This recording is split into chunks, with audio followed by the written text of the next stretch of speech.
আসসালামু আলাইকুম সুপ্রিয় ষষ্ঠ শ্রেণীর শিক্ষার্থী, আমরা আজকে তোমাদের দ্বিতীয় অধ্যায় অনুসরণী 2.1-এর 9 এবং 10 নম্বর প্রশ্নের সমাধান করব। প্রথমে দেখো 9 নম্বর, এখানে বলা আছে 550 টাকাকে 5:6 ও 4:7 অনুপাতে ভাগ করো।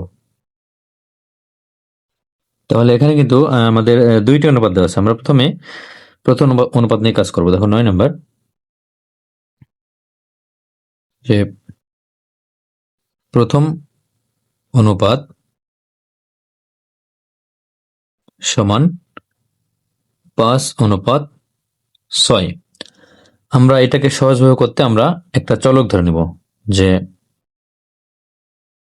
মনে করি অনুপাত দ্বয়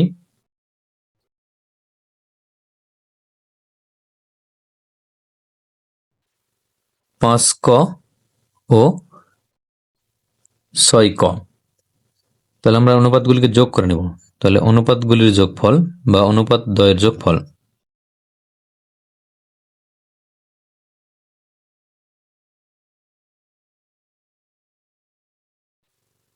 সমান 5ক যোগ 6ক সমান, যোগ করলে হবে 11ক। তাহলে আমরা এখন লিখব প্রশ্নমতে।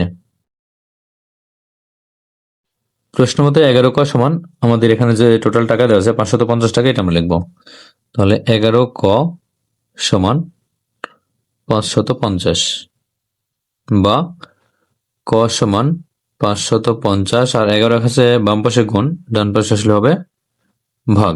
তাহলে 11 দ্বারা 550কে ভাগ করলে এখানে আসবে 50। দেখো এখানে আমরা ভাগ করব 550 ভাগ 11, 50। তাহলে এখানে আমরা কাটতে পারি, এখানে 50 হবে 50, বা এখানে আমরা লিখবো যে ক সমান 50। তাহলে এখন আমরা এখানে ধরেছি, দেখো অনুপাত দ্বয় ক এবং 5ক এবং 6ক। তাহলে সুতরাং আমরা লিখবো এখানে, সুতরাং এখানে দেখো এই যে আমরা 5ক এবং 6ক ধরেছি, কিন্তু দুইটি অনুপাত, বা এইটাই কিন্তু এদের প্রাপ্ত টাকা। তাহলে প্রাপ্ত টাকার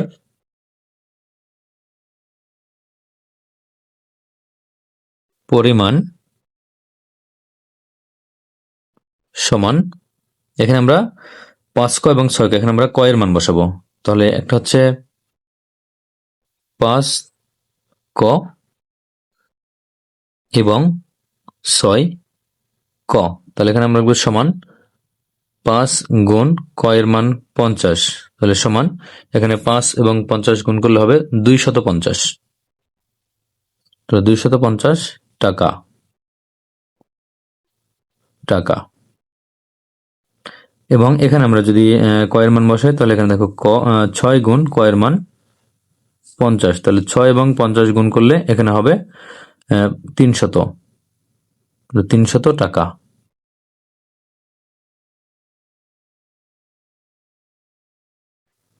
তাহলে প্রথম অংশ থেকে দুইটি অ্যান্সার এসেছে, যেটা 250 টাকা এবং 300 টাকা। তো এখন আমরা দ্বিতীয় অংশ নিয়ে কাজ করব। তো দেখো দ্বিতীয় অনুপাত বলা আছে 4:7। তাহলে আমরা লিখবো যে আবার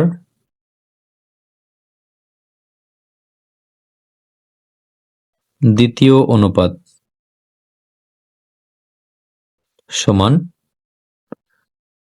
4:7। তাহলে এটা আমরা আগের মতোই কিন্তু ধরে নিব, বা লিখবো আমরা মনে করি অনুপাত দ্বয় সমান, একটা হচ্ছে 4ক ও 7ক। আমরা এই দুটি অনুপাত ধরে নিলাম। এখন আমরা একইভাবে আমরা অনুপাতগুলি যোগ করব। তাহলে অনুপাত দ্বয়ের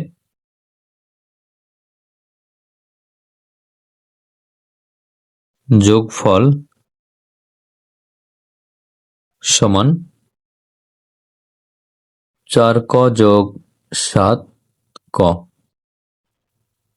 তাহলে সমান, এখানে আসবে 4 এবং 7 যোগ করলে 11ক।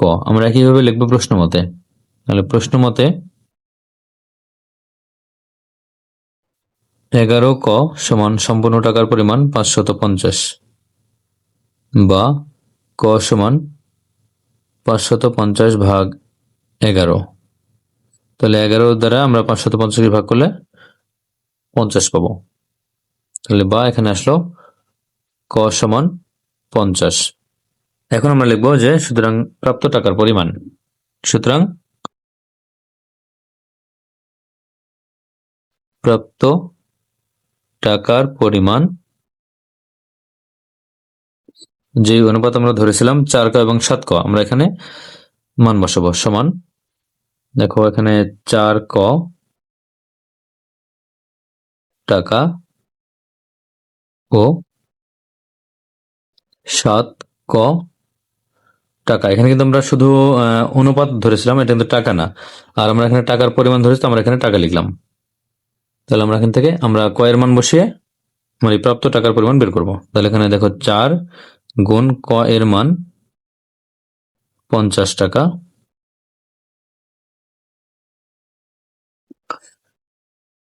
এখানে আবার দেখো 7 গুণ ক এর মান 50 টাকা,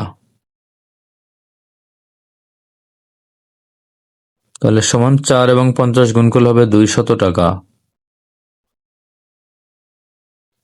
7 এবং 50 গুণ করলে হবে 535, অর্থাৎ 350 টাকা। তাহলে দেখো এখানে দ্বিতীয় অনুপাত থেকে আমাদের দুইটি টাকার পরিমাণ এসেছে, 200 এবং 350। তাহলে আমরা উভয় সমাধান থেকে আমরা কিন্তু দ্বিতীয় ক্ষেত্রে এবং প্রথম ক্ষেত্রে যে উত্তর পেয়েছি আমরা সেই উত্তরগুলি লিখে দেবো। তাহলে সুতরাং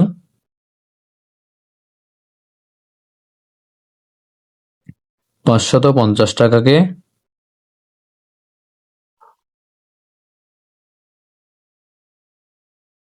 5:6 এ ভাগ করলে প্রাপ্ত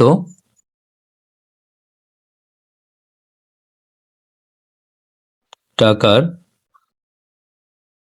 পরিমাণ হবে, দেখো প্রথম অংশে যেটা আমরা পেয়েছিলাম, এখানে দেখো আমরা প্রথম অংশ থেকে 5 ক এবং 6 কতে বিভক্ত করে বা 5-6 বিভক্ত করে এখানে আমরা পেয়েছি 250 এবং 300 টাকা। তাহলে এখানে 250 এবং 300 টাকা। আবার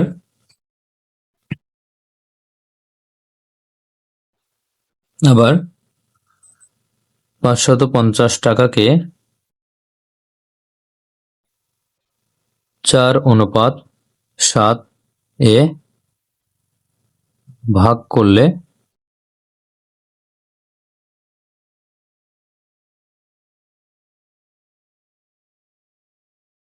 প্রাপ্ত টাকার পরিমাণ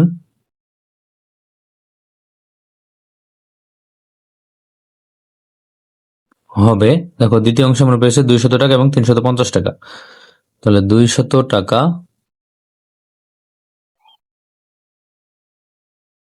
এবং 350 টাকা। তাহলে আমাদের এইটাই কিন্তু হবে এই প্রশ্নের উত্তর।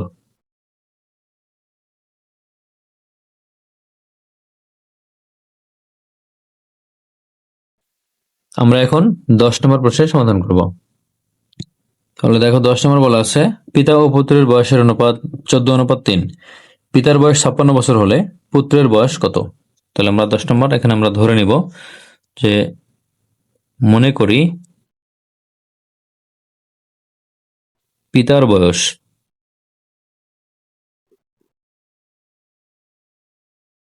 সমান, এখানে আমরা চলক আকারে ধরবো 14